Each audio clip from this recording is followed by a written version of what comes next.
네, 안녕하십니까. 뭐 패션이 너무 좋습니다. 네, 보여줬으면 좋겠네요. 그리고 오늘은 특별히 정두원 전 의원 옆자리에 한 분을 또 특별히 저희가 모셨습니다. 요즘 현안이 워낙 많아가지고 이번에 또 고견을 저희가 여쭙고자 더불어민주당의 서가본 전 의원 모셨습니다. 어서 오십시오, 의원님. 안녕하십니까. 반갑습니다. 네. 두 분은 좀 평소 아시는 사이신가요? 그럼요. 예. 그러면 화기애애한 이런 토크 오늘 꼭 부탁드리겠습니다. 오늘 현안이 좀 많아서 바로 좀 들어가도록 하겠는데요. 그래서 먼저 정두원 전 의원께 이거 안 여쭤보고 넘어갈 수가 없는데 지금 진실게임 비슷한 게 하나 벌어지고 있더라고요. 홍준표 전 지사가 바른정당 창당 과정에서 입당을 타진한 적이 있다. 아니다. 뭐 진실 공방이 벌어지던데 의원님 아시는 내용 있으십니까? 정명국 전 대표하고 대화를 그렇게 나눴었대요. 진짜? 예. 그러니까 정명국 책에 그렇게 썼을 정도면 뭐 없는 말을 썼겠어요. 대화를 그러니까 어떤 식으로 홍준표 전 지사가 직접 정병국 전 대표하고 대화를 나눴다고요? 그럼요. 소상히 좀 말씀해 주세요. 아니 소상히는 제가 모르지만은 하여간 입당을 할 의사를 밝혔었죠. 그 측근을 통해서가 아니라 홍준표 전 지사가 직접 예. 전화로 아니면 만나서 전화로 했다 그러는 거예요. 전화로? 네. 예. 근데 왜 그게 안 됐어요, 근데? 본인이 그러고 나서는 이제 또 자기가 생각이 바뀐 거죠. 그러면 그때 정병국 전 대표는 뭐라고 했대요? 입당 타진했을까요? 그때요 뭐 언제 얼마든지 어서 오시라. 예. 그러면 홍준표 전 지사가 말을 꺼내고 그냥 본인이 꺼낸 말을 걷어들인 건가요? 그러면? 아니 이제 그때 뭐 무죄가 나고 2심에서 이제 입장이 달라지니까 욕심이 생긴 거죠. 역시 결정적인 계기는 법원 판결이었군요. 무죄 판결. 그럼요. 그러면서 이제 마음이 바뀐 거다. 네, 그렇겠죠. 그게 진실입니까? 아니 뭐 진실인 제 생각이 그렇다 이거죠. 옛날에도 그 양반 정치 데뷔할 때 YS 시절이죠. 예. 예. 그때 이름 들어보시는지 몰라. 꼬마 민주당이라고. 예. 그때 꼬마 민주당에 사실 들어오겠다고 거의 그랬었어요? 그랬다가 YS 전화 한 통 받고 가버렸죠. 그분이 급 변침에 능하시군요. 그러니까. 본인이 직접 얘기했으니까. 그랬었어요? 예, 본인한테 직접 저도 들었습니다. 아니 근데 그게 사실인데 홍준표 전 지사는 그런데 그렇게 펄쩍 뛰실 거예요? 펄쩍 뛸만 하죠. 왜요? 대선 후보까지 지냈으니까 그쪽 당에서. 뭐 더 이상은 안 여쭤보도록 하겠습니다. 아무튼 정두원 전 의원께서는 그럼 정병국 전 대표에게 직접 확인하신 내용이라는 거죠? 맞습니다. 팩트다. 입당 타진한 일이 있었다. 그것도 측근을 통해서가 아니라 본인이 직접. 이렇게 정리를 하고 넘어가도록 하겠습니다. 자, 오늘 메인 테마가 두 가지가 있는데요. 이것도 역시 또 이 정두원 전 의원께 먼저 안 여쭤볼 수가 없는데 지금 송영무 국방장관 후보자에 대한 청문회 있었는데요. 전직 국방위원장으로서 적격성을 어떻게 평가하십니까? 적격하지 않죠. 어떤 점에서요? 글쎄 이제 국방위원뿐만 아니라 지금 조상무라 그러잖아요. 조대엽, 김상곤, 송영무 이 중에서 제일 민심이 안 좋은 게 송영무 국방장관 내정자 같은데요. 그러니까 가지수도 많지만은 그 내용 자체가 아주 뭐라 그럴까요? 질이 안 좋다 그럴까? 어떤 점에서 질이 안 좋다고 보시는 거예요? 그리고 이제 또 세 사람 다 공통적인 게 직무 관련성이 있어요. 자기 일하고 관련된 이제 문제 제기가 있는 게 문제고요.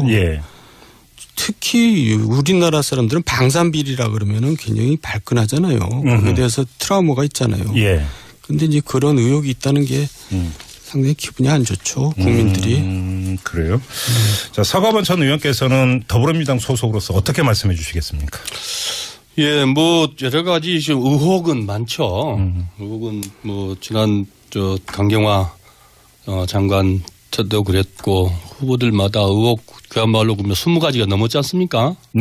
실제로 근데 청문회에 보면은 전혀 문제가 없지는 않았습니다만은 그 많던 백화점 같았던 그 의혹들이 사실 다 무근이 대부분이었고 몇 가지씩 좀 이제 그런 문제들이 나왔는데 지금 이제 송 내정자도 오늘 청문회 하는 거 보니까 다 보지는 못했습니다만은 비교적 그 의혹들이 좀 그래도 그게 저거였구나. 예를 들면 지금 말씀 주신 뭐 방산 비리와 관련돼서 뭐 특혜 받았던 월급 많이 받았다는 거 아니겠습니까? 로펌으로부터? 자문료. 월 3천. 자문료.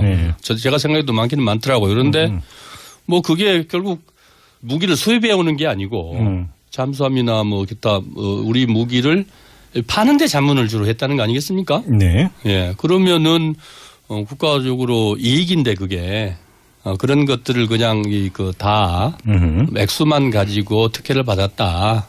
이러기에는 좀 무리가 있지 않냐 이런 생각이 들고요. 네. 두 번째로 실제로 제가 언론인 몇 사람들한테 전화를 해봤어요. 그랬더니 그러면은 톡 깨놓고 얘기해서 한민구 장관하고 지금 송 내정자하고 비교해서 어떠냐. 오, 예.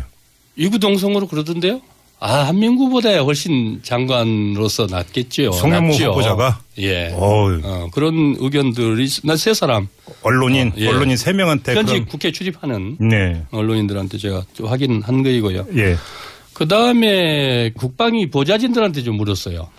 개혁으로 보면은, 국방개혁으로 보면은 그만한 적임자가 없습니다. 그래서 왜? 그랬더니 실제로 해작사를 진해해서 해군 작전사령부죠. 그렇죠. 작전사를 부산으로 옮겼죠. 진해서. 그게 사실 수건 사업이었고 10년 넘게 그거를 하려는데 결국 기득권에 밀려서 못했는데 과감하게 옮겼다는 거거든요. 두 번째로 사실 해군의 가장 이 특권 세력이라고 하는 기무사 헌병대 그거를 인사를 통해서 순환보직으로 바꿔가지고 사실 쉽지 않은 일이었다는 겁니다. 지금도 네네. 그 반발이 세다는 거죠. 그런 것들을 봤을 때 결국 그 정도 강단을 가지고 그 정도 참모총장이 성과를 낸 사람이 있었느냐. 그것도 정권 말기입니다. 정권 말기에 쉽지 않은 일이거든요. 국방개혁의 마인드나 실행력이나 이런 걸 다 갖추고 있다. 예. 그러면은 지금 나오는 몇 가지의 이 의혹들과 결국 가장 큰 우리 국민들이 원하고 있는 게 국방개혁 아니겠습니까? 국방개혁의 핵심이 이제 방산비리기도 하고 결국 그런 것들을 함께 보는 게 타당한 거 아니냐. 예, 우리 국민들도 그걸 원하지 않을까요? 정두원 전 의원님, 서가본 전 의원께서 강하게 반박해 주셨는데요. 그러니까 이제 임진왜란 전에 두 사람이 갔잖아요. 황윤기라고 김성일이. 한 사람은 왜 전쟁을 한다는 거고 한 사람은 전쟁을 안 한다는 거고. 왜 역사 토크로 가, 역사 토크로. 그러니까 이제 자기가 보고 싶은 것만 사러 보는 거죠. 저도 그럴지 모르고. 그런데 어느 분이 동인이고 어느 분이 서인이십니까? 근데 저는 이제 사실 지금 문재인 대통령을 걱정하는 의미에서 얘기를 하는 거예요. 왜냐하면 지금 민심이 안 좋은데 예. 이걸 밀어붙일 경우에는 민심이 꺾일 것 같은데요. 그래요? 왜냐하면 국민들이 오만하게 보이거든요. 그럴 때는. 왜냐하면 과거에 이 정도로 낙마된 경우가 많았거든요. 네. 근데 지금은 하나도 양보를 안 하고 그냥 계속 가는데 지금 이 조상무 세 정도면 이미 낙마했죠, 과거에. 그 불통이었던 박근혜 전 정권 시절에도 낙마했거든요. 그래서 저는 문재인 대통령 입장에서 보더라도 이걸 좀. 그러면 서가본 전 의원께서 지금 강하게 이제 강조하신 게 이제 국방개혁의 적임자로서 강하게 드라이브를 걸 수 있는 적임자다 이런 평가인데 그 점만 놓고 본다면 어떻게 평가하세요? 잘 모르겠어요. 해작사 얘기는 처음 들었는데. 예. 근데 이 양반이 그 총장을 그만두고 그 이후의 행적을 보면 네. 너무 세속적인 거 아니에요? 세속적이다? 네. 그냥 뭐 보통 사람들이. 어휘 선택이 좀 약간 묘한데 네. 다른 어휘로 바꾼다면 어떤 걸까요? 세속적이다를. 그러니까 공사 구분이 잘 안 되고 돈 냄새가 많이 난다 이런 겁니까? 선공후사가 잘 안 될 것 같은 느낌이 든다 이거죠. 그래요? 그러니까 국방개혁의 돌파력은 모르겠으나 국방개혁을 밀어붙이기 위한 어떤 뭐 자기 정당성이라고 할까 이런 데서는 문제가 있다 이런 평가시네요. 결국 그 공직에 적합하느냐가 이제 개혁도 포함되는데 네. 이분은 너무 위장전입, 셀프 무공훈장 수요 의혹, 방산비리 연루 의혹, 고액 자문료 때문에 네. 또 딸 취업 특혜, 만취 음주운전 좀 개혁하고 좀 먼 얘기 아니에요? 그러게요. 네, 알겠습니다. 아무튼 근데 이 청문회라고 그런 게 한편으로 보면은 어떤 쇼케이스 비슷한. 그래서 자, 이 사람이 있습니다. 한번 쭉 보여주고. 그러니까 이제 결국은 여론이 어떻게 움직이느냐에 따라서 낭만이 아니면 임명장이냐라고 이제 좌우되는 이런 부분이 있기 때문에 국민들이 또 이제 판단을 하지 않을까 싶은 생각이 좀 들고요. 실제로 보면은요. 지금 청문회 국방부 장관 청문회만 놓고 보면 네. 국방부는 자료 안 내놓습니다. 네. 국방부에서는 다 기밀로 처리하거든요. 지금 이런 자료들은 나올 수가 없는 자료입니다. 그럼 그 점을 여쭤볼게요. 예. 오늘도 청문회에서 어떤 얘기가 있었냐면 더불어민주당 소속의 이철희 의원이 국방장관이 되는 데 대해서 불편해하고 불안해하는 사람이 있다고 보느냐라고 했더니 송 후보자가 약간은 있다. 이른바 작전 세력이 있는 것 아니냐라고 의혹 아니겠습니까? 지금 그거 말씀하시는 겁니까? 예. 실제로 이런 자료들이 국방부에서 예년 같으면 지금 안 내나요? 네. 인사자료 아니겠습니까? 예. 그러니까 공식적으로 위원회를 통해서 제출해야 되는 것이 하나 있고 거기서도 지금 안 나올 자료들이 그냥 나오기도 하고 또 뭐 일부 의원님들이 지금 제기하고 있는 것들이 그게 군 내부에서 나온 자료거든요. 네. 그 외에는 나올 데가 없으니까요. 그런 자료들이 그냥 나오고 있어요. 그러면은 그분들이 정치하는 분들은 아니거든요. 네. 결국 송 내정자가 장관 되는 게 싫은 사람들 아니겠습니까? 못 자면 싫겠습니까? 일종의 이 기득권, 이 카르텔이 깨지는 것을 두려워하는 세력이 충분히 존재한다고 봅니다. 그렇지 않고서야 나올 수 없는 자료들이 그렇게 나오고 또 그렇게 내서 반대하는 그런 저항하는 이유가 뭐겠냐는 거죠. 알겠습니다. 청문회를 통해서 그런 점들이 국민들이 좀 판단하실 거라고 봐요. 지금 서가번 전 의원께서 조직적 저항 세력 내지 비토 공작이 있는 것 같다라고 지적을 해 주셨는데요. 정도원 전 의원님은 어떻게 보세요? 아니 어느 정부 때 그게 없었어요. 다 똑같이 있었어요. 다 있었어요? 그리고 자료가 어쨌든 이상하게 나왔다는 게 문제가 아니라 자료 내용이 문제겠죠. 뭐 이상하게 나왔든 어쨌든 문제가 있으면 문제가 있는 거죠. 문제는 그러니까 다뤄봐라 이 말씀이신 거죠. 알겠습니다. 자, 이 문제는 우리 애청자 여러분들의 이제 그 생각도 참 궁금한데요. 이것이 이제 그 오늘 청문회 끝나면 좀 여론 시장이 열리면서 좀 조성이 되지 않을까. 그 추이를 좀 같이 보도록 하고요. 오늘 또 중요한 문제가 하나 있기 때문에 이 정도로 가름하고 좀 넘어가도록 하겠습니다. 좀 국민의당으로 가야 되는데 큰 폭탄이라고 표현을 해도 뭐 큰 문제는 없을 것 같아요. 그렇죠. 이른바 제보 조작 사건이 터졌는데요. 뭐 진실 여부는 여기서 얘기하지 않겠습니다. 중요한 건 정치적 이제 파장인데 국민의당의 어떤 앞으로의 그 행보에 어느 정도로까지 이게 치명타가 될 거라고 평가를 하세요? 존립의 위기까지 저는 보고 있는데요. 그 정도로 심각하다? 왜냐하면 그 전에도 지금 일단 박지원 대표 얘기만 해도 뭐 얘기가 왔다 갔다 좀 하잖아요. 그러니까 제가 이제 직설답게 얘기를 하면은 뭔가 현상을 좀 탑하고 싶은 거예요. 연정이라도 해서 차기를 이제 확실히 보장해 이제 각 의원들이 재선을 확실히 보장하고 싶은 욕심도 있을 테고 그런 마당에 이런 문제가 딱 터지니까 저는 이제 뭔가 좀 이합집산이 이루어지지 않나 그런 생각까지 드네요. 그러면 국민의당이 스스로 무너질 가능성 을 지금 염두에 두고 하시는 말씀인 거죠? 예, 굉장히 큰 일이에요. 그래요? 보통 일이 아니죠. 예, 서가번 전 의원은 어떻게 평가하세요? 이거 작은 일 아니죠. 큰 일이죠. 실제로 이 박수선 비대위원장조차도 이게 당 거의 뭐 해체 선언을 해야 될 정도 아니냐. 이렇게까지 문제의식을 가지고 얘기를 하고 있지 않습니까? 그다음에 김태일 그 교수 같은 경우도 혁신위원장이죠. 지금 신뢰 없는 정당이 어떻게 설립할 수 있겠냐라고 하는데 그런 원론적인 얘기가 아니어도 실제로 지금 당내는 당내대로 약간의 지금 서로 이 관점의 차이가 존재하고 의원들 간에 또 이제 핵심 지지 기반이 전라도 아니겠습니까? 호남인데 지금 이제 문재인 대통령 지지도가 워낙 높고 그러다 보니 또 민주당도 상대적으로 지금 뭐 고공행진을 하고 있어서 여러 가지 어려운데 최근에 들어서 좀 보니까 그래도 조금 전보다 나아졌어요.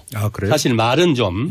또 몇 명 의원님 한 분 통화를 했더니 사실은 좀 말도 들어주고 최근 들어서 말도 좀 들어주고 말도 붙이고 말도 들어주고 지역구에서 좀 그랬는데 이거 뭐 전화 오고 얘기하는 게 정말 이게 너무너무 힘들다고 심경을 이제 토로를 하더라고요. 지금 사실 좀 쉬운 상황은 아니죠. 그래요. 그렇다고 해서 이게 무슨 뭐 인위적으로 뭘 어떻게 해볼 수 있는 상황도 아니지 않습니까? 그러니까 아직은. 말이에요. 근데 그러니까 역시 관심사는 지금 이제 그 당의 존립까지 위태로울 지경에 왔다라고 그러니까 말씀을 하시는데 여기서 이제 가장 결정적인 계기는 당의 구심력이 붕괴되느냐 마느냐 바로 이 문제 아니겠습니까? 그리고 당의 구심력을 이야기를 하면 안철수 전 대표를 이야기하지 않을 수가 없는 건데 지금 뭐 언론의 움직임이라든지 여론 시장에서 보면 안철수 당시 후보가 입장을 밝혀야 되는 것 아니냐라고 이제 계속 요구를 하고 있고 내지 압박을 하고 있고 이런 상황인데 결국은 이 문제하고 직결되어 있다고 볼 수 있을 건데 안철수 전 대표에게 미치는 타격 그래서 구심력이 어느 정도로까지 악화될 것인가 이 점이 포인트 아닐까요? 안철수 대표는 이미 지난 대선 과정에서 타격을 받았죠. 예. 저는 개인적으로 또 직설답게 얘기하면 회복 불능의 타격을 받았다고 보는데 네. 지금 이런 얘기가 있잖아요. 울고 싶은데 뺨 때린다고. 지금 국민의당에서는 뭔가 이탈하고 싶은 세력들이 있는데 네. 이제 그런 일이 생긴 겁니다. 뺨 때린 일이. 그러면 이게 이제 그 뒤처리 과정에서 문제 제기를 하면서 빠져나갈 수도 있다. 그럴 수 있다고 봅니다. 저는. 안철수 전 대표가 어떤 정치적 거취를 결정할 가능성은 어떻게 보세요? 정치적 거취. 아니, 예를 들어서 저번에 이제 그 광고비 리베이트 사건이 터졌을 때는 바로 대표직 던지지 않았습니까? 네. 뭐 그런 거에 준해서 뭐를 정치적으로 자기가 어떤 거취를 표명한다는 이럴 가능성 없을까요? 지금 안철수 대표의 존재감은 뭘 던지고 말고 이제 그런 단계도 지난 것 같은데요. 근데 사실 던질 직함은 없어요. 네? 그러니까요. 뭘 던져요. 아니요. 대선 후보죠. 그 대선 5년 전에 대선 출마를 선언하셨잖아요. 예. 다음에 꼭 나오겠다고. 네. 그러니까 이제 안 나오겠다는 얘기를 할 수가 있는 거죠. 아, 정치적 만약에 거취 표명이라면 그 정도가 될 것이다? 네. 근데 그 정도까지 갈 거라고 전망하세요? 어떻게 보세요? 그렇게까지는 얘기는 안 하겠죠. 그렇게 보세요? 네. 서가번 전 의원님 어떻게 보세요? 실제로 안철수 대표 후보 입장에서 지금 뭐 던질 게 없잖아요. 네.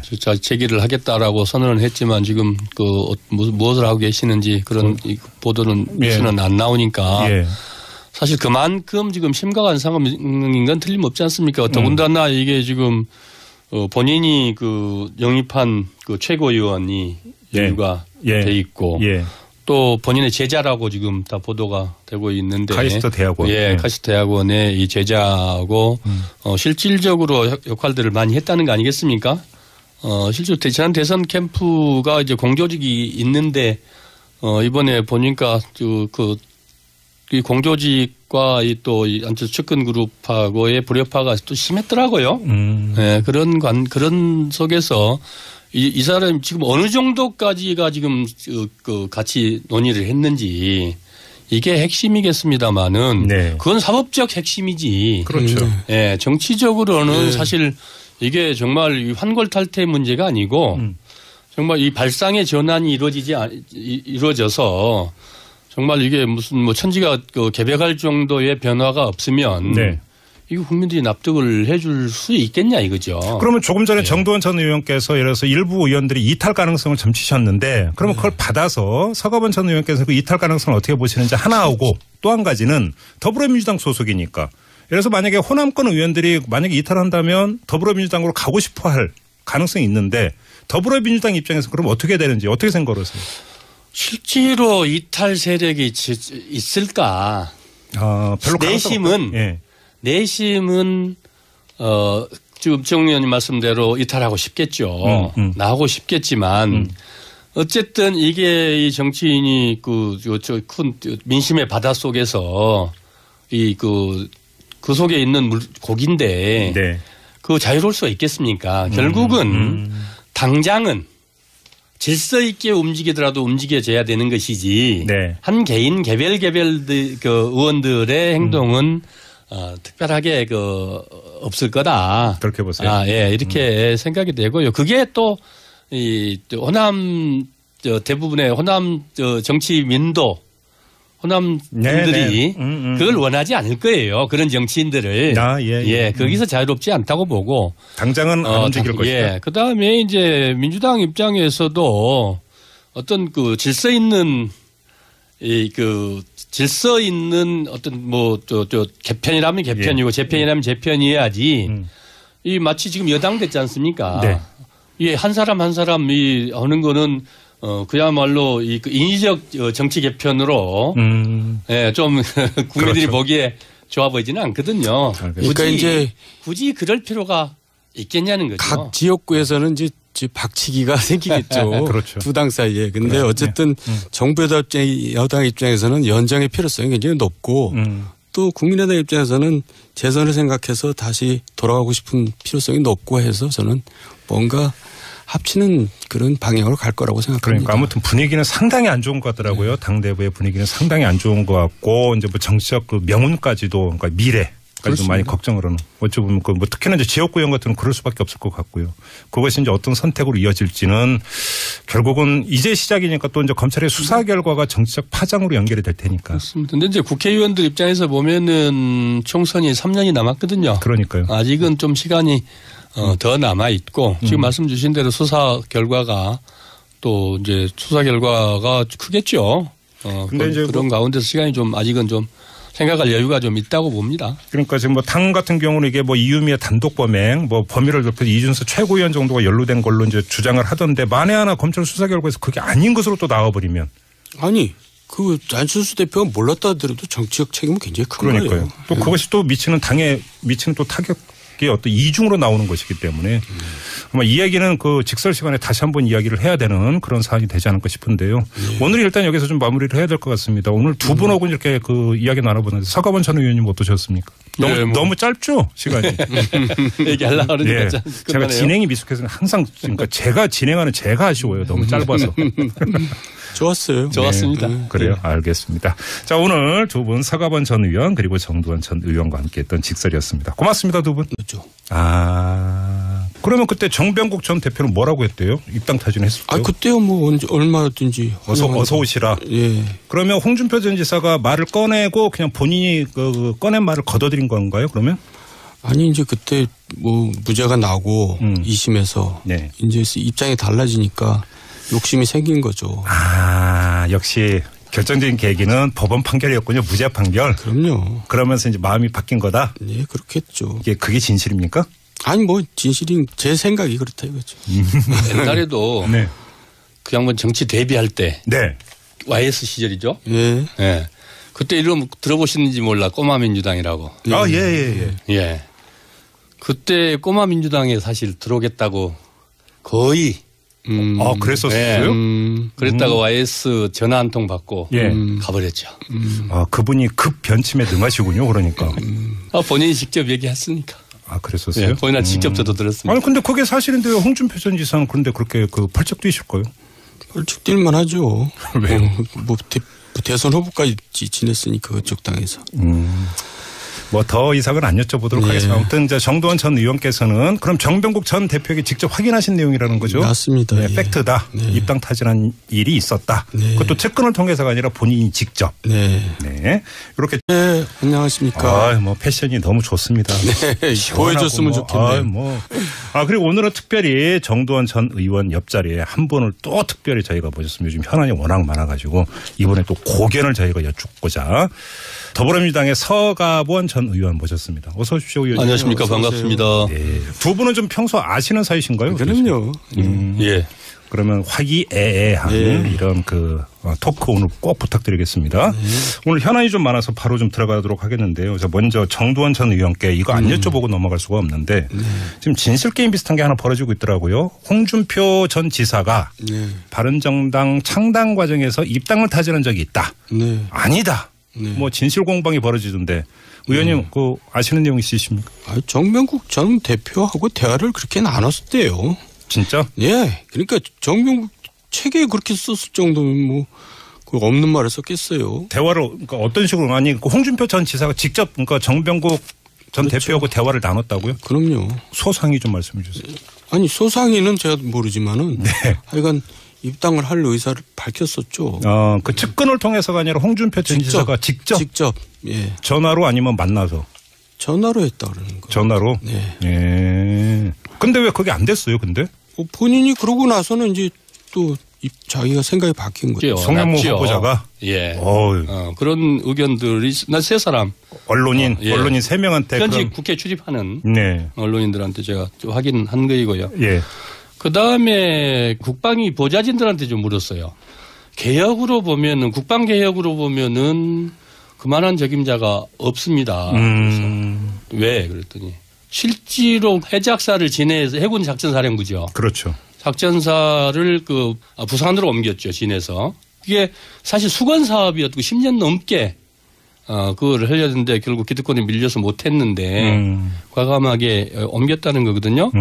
두 번째로 사실 해군의 가장 이 특권 세력이라고 하는 기무사 헌병대 그거를 인사를 통해서 인사를 통해 순환보직으로 바꿔가지고 사실 그 쉽지 않은 일이었다는 겁니다. 지금도 그 반발이 세다는 거죠. 그런 것들을 봤을 때 결국 그 정도 강단을 가지고 그 정도 참모총장이 성과를 낸 사람이 있었느냐. 그것도 정권 말기입니다.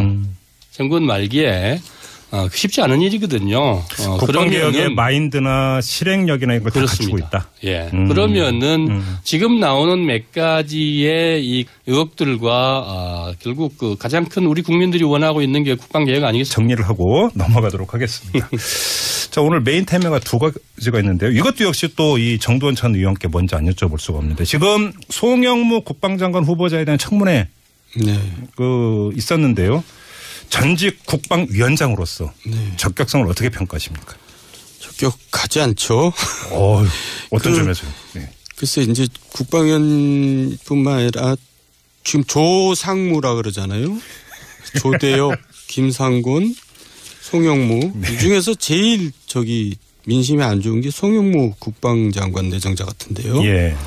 그러니까 가지수도 많지만은 그 내용 자체가 아주 뭐라 그럴까요? 그 질이 안 좋다 그럴까? 어떤 점에서 질이 안 좋다고 보시는 거예요? 그리고 이제 또 세 사람 다 공통적인 게 직무 관련성이 있어요. 자기 일하고 관련된 이제 문제 제기가 있는 게 문제고요. 예.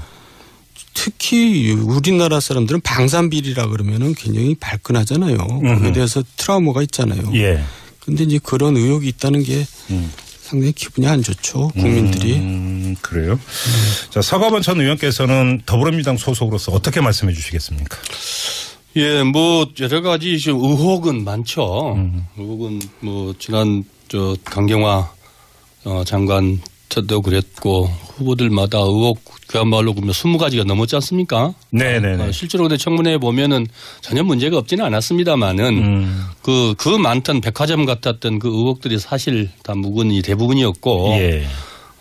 몇 가지씩 좀 이제 그런 문제들이 나왔는데 지금 이제 송 내정자도 오늘 청문회 하는 거 보니까 다 보지는 못했습니다만은 비교적 그 의혹들이 좀 그래도 그게 저거였구나. 예를 들면 지금 말씀 주신 방산 비리와 관련돼서 특혜 받았던 월급 많이 받았다는 거 아니겠습니까? 로펌으로부터? 자문료. 월 3천. 자문료. 네. 제가 생각해도 많기는 많더라고요. 그런데 그게 결국 무기를 수입해 오는 게 아니고 잠수함이나 기타 우리 무기를 파는데 자문을 주로 했다는 거 아니겠습니까? 네. 예. 그러면은 국가적으로 이익인데 그게 그런 것들을 그냥 다 액수만 가지고 특혜를 받았다. 이러기에는 좀 무리가 있지 않냐 이런 생각이 들고요. 네. 두 번째로 실제로 제가 언론인 몇 사람들한테 전화를 해봤어요. 그랬더니 그러면은 톡 깨놓고 얘기해서 한민구 장관하고 지금 송 내정자하고 비교해서 어떠냐. 예. 이구동성으로 그러던데요. 한민구보다 훨씬 장관으로서 낫겠죠.